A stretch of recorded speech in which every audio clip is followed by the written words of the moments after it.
Hello, ladies and gentlemen. My name is Tristan Hagler, and welcome to the topic of how to achieve world peace by myself, Tristan Hagler. So, first, we're going to start with problems. There's a lot of problems going on around the world. Some include wars, discrimination, and civil unrest.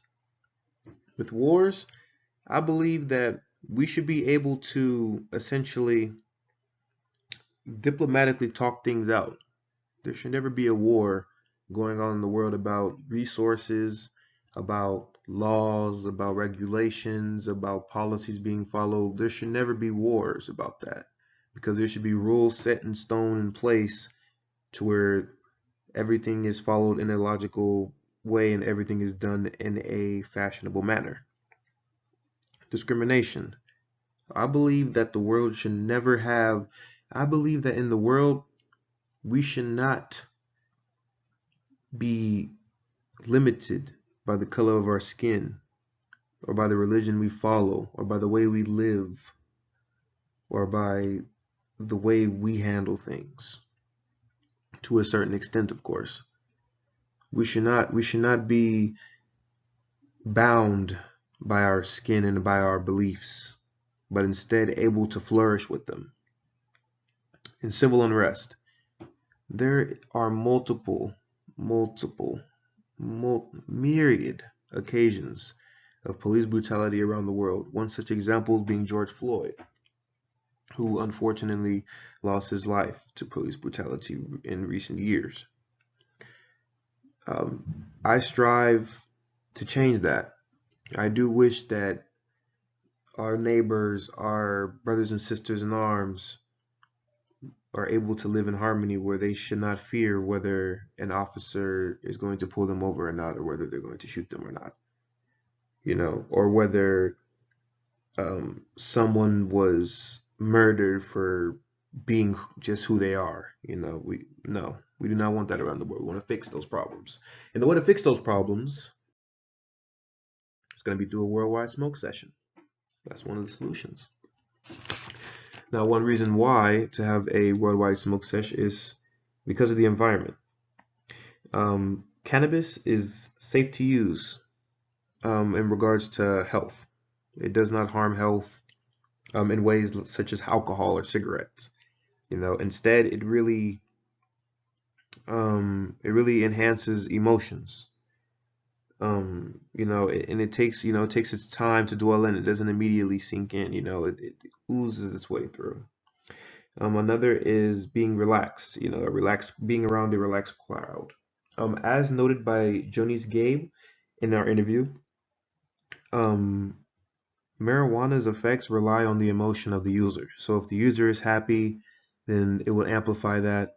And then if the user is sad, it will also amplify that. But in an environment where the individual is surrounded by so much positivity, is there really reason for them to be negative? And if so, the positivity will outweigh it to where they'll feel comforted, to, what I'm saying, shed what's on their mind, and get back to the grind, essentially. Top of the morning, top of the morning. The next is unity. All of different races, all different ethnicities and religions will come together in harmony to rejoice the use of cannabis and as well as to enjoy the company of those around them and get to know more people. It's really just going to be an event to where individuals are getting to know each other and really just having a blast. But with solutions, there also comes problems within the solution. And here are some problems that come within using cannabis. One such problem is that it impacts decisions. As noted by Tara Loran in her book, um, cannabis can cause an individual to irrationally make decisions based on anxiety.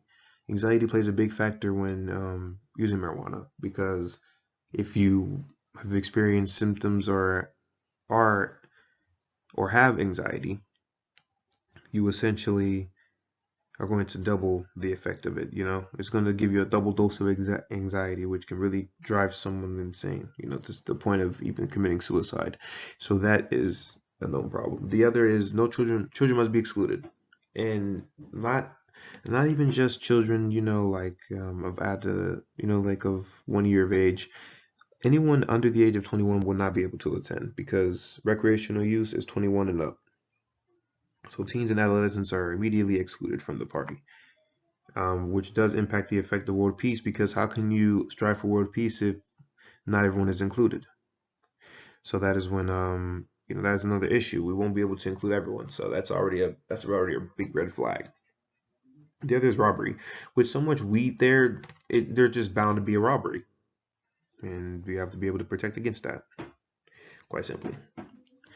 Um, So how can we obtain world peace if not through the use of cannabis and having a worldwide smoke sesh? Well, I'm glad you asked, because we have some alternate solutions. One would be a festival where instead of it just being a worldwide smoke sesh, we just have it be a world sesh where there's different kinds of media, and it's kind of a movement in a different in a sense where everyone gathers together with the intention of spreading spreading their religion, their beliefs, their culture around, so everyone could be culturally, can gain cultural intellect in a sense. Everyone can understand different cultures and really bring it into their own homes, and then, grow peace in that regard, slowly but surely. I believe if we have like a month dedicated to just positivity and building up the community, that